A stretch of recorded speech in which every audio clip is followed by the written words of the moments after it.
Hi, I'm Dr. Ben Newman, and this very early morning, welcome. And I'm a coronavirologist, and I'm going to try to answer some questions this morning. I've had a little coffee anyway. First question is from Charles, and how are you doing? It's good to hear from you. Yeah, we know Charles very well. Let's see. All right. Yeah, there's the question. So, what are your thoughts on the government potentially forcing vaccines on the public? All right. So, that's the first half of it. And my thoughts are that would end COVID 19 faster, but it would take more than one government. You'd need basically all the governments to do this. But you could end COVID 19 locally with this. The U.S. has done similar things to end smallpox, for example, and they worked. So, yeah. So that's the precedent, but no, I don't hear anybody talking about this as if it's actually going to happen. I don't know that this is on anybody's radar, or if it is, they're being very coy about it. And so, yeah, I think if you're worried about it, don't worry about it. And yeah, if you're hoping that it'll happen, I'm sorry, I don't see a whole lot of hope for that on the horizon. Yeah, as like experience in science, I think tends to make a person an optimizer. I think that's what we do. You take some reaction, some whatever, growing a virus that's working okay, and you try to maximize. You try a couple things, you're like, okay, what can I do that'll make this work a little bit better?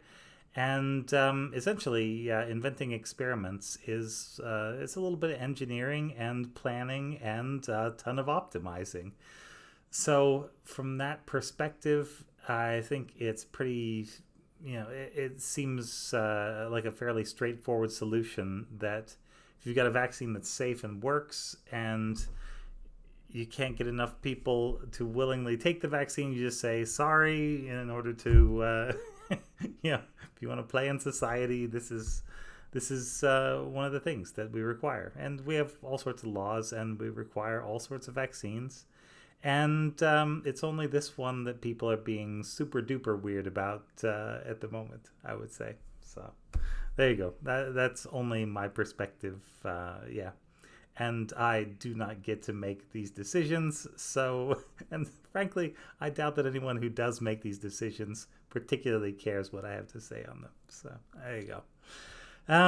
Yeah. What are your how does the science on booster shots stack up with the CDC guidelines? So, the science is that just in general, the more boosters you give any animal, I was going to say plant, but I don't know if that they wouldn't really work on plants. But yeah, any sort of mouse, human, whatever animal, you'll get a little bit more, and then a little bit more, and then a little bit more immunity. The potential for side effects will go up a little bit in theory, but it's not. Each vaccine is going to be a little bit different. So I think just in terms of general principles, more boosters means more immunity.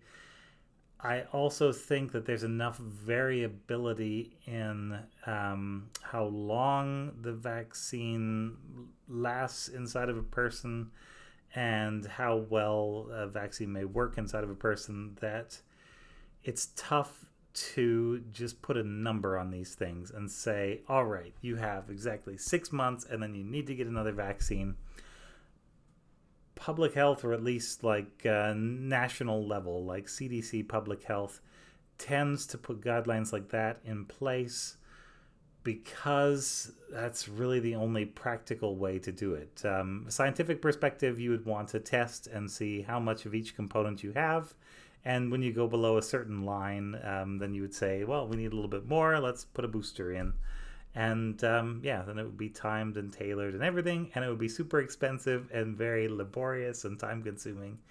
And you would probably get much lower vaccine compliance because you would have to go through, a couple days of tests before you could get your vaccine. And yeah, that doesn't seem like it would make anything necessarily better. Yeah, it would just be cleaner from a scientific point of view, and not everything has to be written up, yeah, and put into a science journal, I would say. So yeah, there's a lot of, as I understand it, and I am not close enough to the situation to be able to give you anything like expert commentary on the inner workings of the CDC. That's not who I am, where I work, what I do.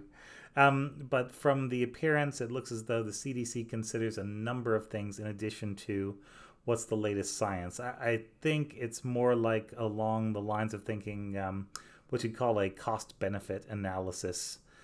And so it's sort of like, how much risk do you tolerate for how much reward would you potentially get, or switch that around. Yeah, how much reward is worth a certain amount of risk.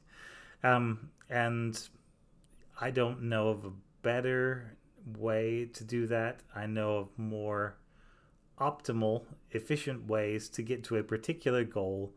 But there again, I'm looking at a very singular goal, which is getting rid of COVID-19 once and for all. And yeah, my personal calculations, the other things are not as important as that. Yeah, because you go down the road far enough and we will lose our chance to stop this. This is still close enough to the root, like that first human infection, that I believe one vaccine can knock out any of the variants. That's what the best available studies suggest at the moment. But it can't remain like that forever. So, yeah, it's very much a ticking clock, and that worries me just because viruses are unpredictable little things. So anyway, I'm sure that's more and less explanation than you were hoping for. But yeah, all the best, and yeah, definitely. I hope you stay safe out there. I hope everybody stays safe out there. Thanks very much. This is Ask Dr. Ben.